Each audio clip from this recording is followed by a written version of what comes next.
barnaamijkeena caawa waxaanu kusoo qaadanaynaa wararkii ugu waaweynaa ee kasoo kordhay xaaladda gobolka bariga dhexe gaar ahaan dagaalka ka dhex socda Mareykanka iyo Iiraan wixii warar ee soo kordhay.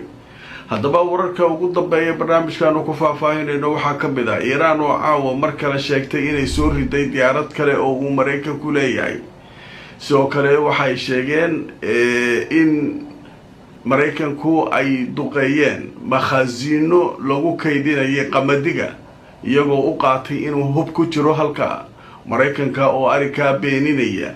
haddaba sidee wax u dhacay saacadihii la soo dhaafay dagaaladii dhacayaan nidaaya satellite-yada caalamka qaarkood sawirro ay ka qaadeen saldhigyada Mareykanka ee Iiraan ay weerartay ee gobolka bariga dhexe oo la sheegay khasaarihii ugu weynaa abid inuu soo gaaray maalmihii la soo dhaafay.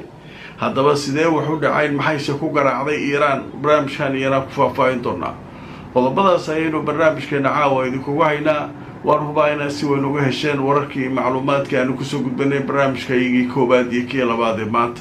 haddaba inta aan ku jirno barnaamijkan saddexaad wixii akhbaar ay soo kordha waan idinla soo naga daawanaysaan. kusoo dhawaada barnaamijkeena habeennimo. waa habeennimo Arbaca Khamiistii soo galayso taariikhduna waa 15 bisha 7 2026. waxaynu kusoo qaadanaynaa wararkii ugu waaweynaa xaaladda gobolka bariga dhexe dagaalka Mareykanka iyo Iiraan. haddaba ugu horreyn waxaynu ku bilaabaynaa caawa mar kale ayay sheegeen Iiraan inay dhulka soo dhigeen mid ka mid ah diyaaradaha dagaalka ee Mareykanka. haddaba mid ka mid ah diyaaradaha dagaalka ee isticmaalayay Mareykanka dagaalkii ay ku qaadeen Iiraan ayaa la soo riday waxaana la sheegay inay ku dhacday meel ku dhow deegaanka la yiraahdo Bandar Abbas ee dekada ah ee dalka Iiraan. haddaba wararkii ugu dambeeyay sheekadan la qoray ayaanu idin soo gudbinaynaa. telefishinka Al Jazeera ayaa sheegaya caawa hubka difaaca cirka ee Iiraan ayaa la sheegay inuu burburiyay mid ka mid ah diyaaradaha droonka ee Mareykanka meesha la yiraahdo Bandar Abbas oo ku taala koonfurta waddanka Iiraan. wakaaladda wararka ee Faris ee laga leeyahay dalka Iiraan ayaa caawa sheegtay in difaaca cirka Iiraan ay leeyihiin ciidanka ilaalada kacaanka Iiraan ay burburiyeen diyaaradda droonka ee Mareykanku leeyahay ee nooceedu ahaa Lucas taasoo lagu soo riday Bandar Abbas oo ku taala koonfurta waddankaasi. diyaaradan waa 48 saac gudahood diyaaradii labaad ee soo dhacda waali macnaha maalin iyo barkeed gudaheed ayaa laba diyaaradood oo drone lagu soo riday. tii horena waxay ahayd nooceeda MQ1 tanna waxay leedahay Lucas. su'aasha marka difaaca cirka ee Iiraan sababta uu u soo ridayo diyaaradaha droneska halista ah ee diyaaradaha kale aan u soo ridi karin maxay tahay. haddaba nin khabiir ah oo la yiraahdo Ilyas Hanna ayaa wuxuu sheegay in diyaaradaha hawada Iiraan galaya ee wax duqeynaya ay yihiin drones kuwa kale ee dagaalka banaanka ka duqeeyaan hawada banaankeeda macnaha jawiga iyo meesha Iiraan ma galaan. waa diyaarado awood leh banaanka ka ridaan gantaalka intaysan Iiraan gudaheeda gelin. sidoo kale maraakiibta ayaa iyaguna gantaalaha kale soo riday.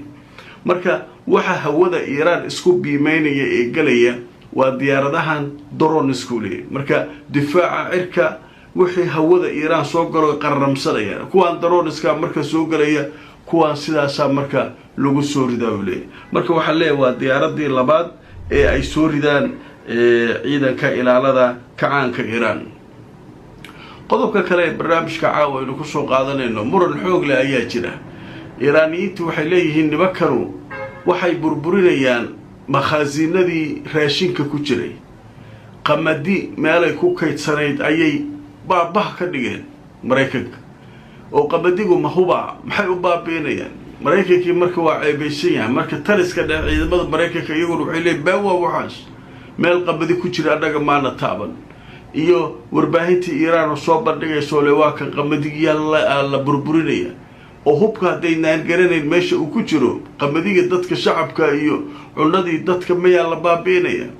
marka sheekadii way qasatay. haddaba marka aan tuso sheekadan wixii laga qoray. haddaba waxaa leeyahay taliska dhexe ee ciidamada Mareykanka ayaa waxay sheegeen inay duqeeyeen goobo military oo Iiraan ku yaala balse aanay marnaba duqaynin sida ay sheegayaan makhaasiinada qamadiga ku jiro.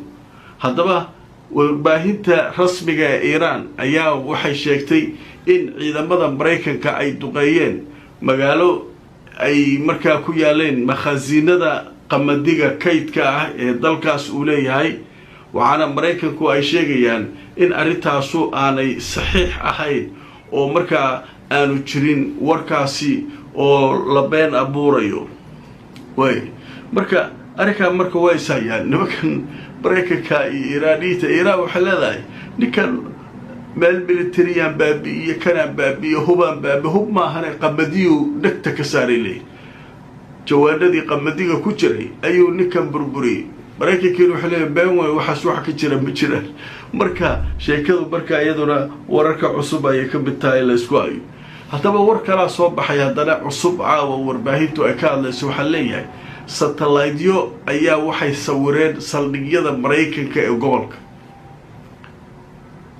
dagaalka hadda socda ka hor iyo hadda dagaalka maalmihii la soo dhaafay Iiraan markay nagta ka saartay kadib sawirada marka waxaa ka muuqanaya dadka khubarada ah ee akhriya sawirada satellite-ka sawiradiisu qof walba ma fahmi karo laakiin dad ku takhasusay ayaa jira oo akhriya suwar waxa la yiraahdaa suwar aqmar as-saraaciya la yiraahdaa suwarada ama sawirada oo qaado dayax gamceedka dadkii akhrinayay marka waxay yiraahdeen khasaare aan la arkin ayaa ku dhacay nimankii Mareykanka saldhigyadooda oo macnaha maalmihii la soo dhaafay gantaalada Iiraan ee jugta culus meesha way burburiyeen.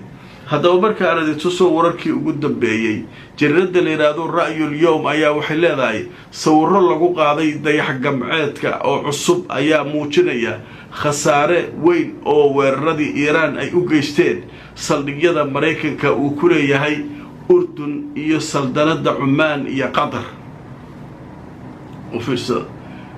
Urdun iyo saldanada Cumaan iyo Qatar saldhigyadii la weerarayay sawirradii laga soo qaaday ayaa waxay muujinayaan arikaas oo macnaha in jug culus Mareykanka la gaarsiiyay. waxay yiraahdeen marka wixii sax qarsada haduu rabo oo waxba may soo gaarinaa hadho laakiin sawirradii waa ma bacda al-harb iyo qabla al-harb wixii oo dhan waa la keen marka dagaalka ka hor dagaalka kadib iyo wixii oo dhan sawirrada sida kala ahaayeen. marka dadkii marka waxay leeyihiin akhrinayay meesha marka waxaa ka muuqda khasaare xoog leh in halka uu ka dhacay ayaa ka muuqatay leeyihiin. qodobka isaguna halkaas ayaynu kaga gudbay. qodobka kale ee barnaamijkeena aynu ku soo qaadanaynaa qaybaha dambe wuxuu yahay shirkad la yiraahdo Caliber la yiraahdaa waxaa la yiraahdaa Caliber arrimaha xamuulka badaha qaabilsanta. shirkadaas war saxaafadeed soo saartay waxay leedahay war annaga wadada Iiraan mar ayna tiri aan iska marnay ma farahana la ka qaado maraakiibteena shixnadaha wada meeshan Iiraan mar ayna tiriya noo fiican meeshan Cumaan hala soo mara geeskeeda la leeyahay qatarta ana la ka dhaafay meeshan haloo ogolaado Iiraan dhinaceeda inaan marno. Iiraan anaga ka dhamaysanay Iiraan xogaa ila afkarta basirto afkaranayna meeshii way furmaysaa.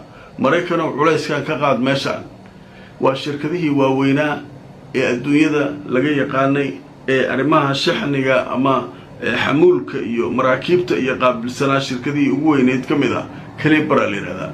waxay leedahay war meesha Iiraan hana loo daayo.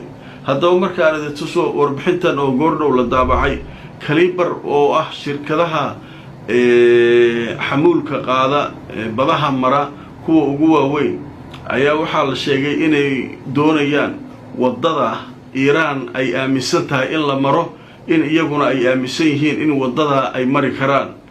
haddaba sida lagu baahiyay shabakada CBS ee dalka Mareykanka oo soo xiganaysay mas'uuliyiin ka tirsan shirkadda Caliber ee iyagu ku takhasusay arrimahaas ayaa bayaan rasmi ah oo ay soo saartay waxay ku sheegeen inay kalsooni badan shirkadaha xamuulku ay ku qabaan inay adeegsadaan wadada koonfureed ee dhanka marinbiyoodka Hormuz taasoo marka ay sheegeen in ay wanaagsan tahay marka loo eego dhanka sawaaxilka Cumaan. wadada Cumaan xaggeeda annaga nama anfacaysa leeyahay waxaana anfacaya dhankan Iiraan wadada ah ayaanu isticmaalaynaa marka waxay fariinta si dadban ugu socotaa Trump iyo kooxdiisa oo iyagu markaa arrinka ka soo horjeeda waa tahay xaaladda guud marka waa sidee wax dagaalo oo hadda dhacay miyaa jira oo saacadihii la soo dhaafay ma jiraan hadda wax weyn oo dhacay laakiin mar walba waxaa la filan karaa weeraradu inay sii socdaan maadaama inta badan Mareykanka weeraradiisu saqda dhexe habeenkii ay bilowdaan kuwa Iiraanna ay aroortii bilowdaan haddaba wuxuu soo kordhaa barnaamijyadeeda dambe ayaan idinkula socodsiin doonaa caawa iyo wararkii ugu waaweynaa ee soo dhacay intaynu kala maqnayna intaas ayay ahaayeen haddaad daawan barnaamijka iyo labaad iyo kii koobaad iyaguna macluumaadyo aad u xiiso badan ayaa ku jira intaan mar kale kulmayno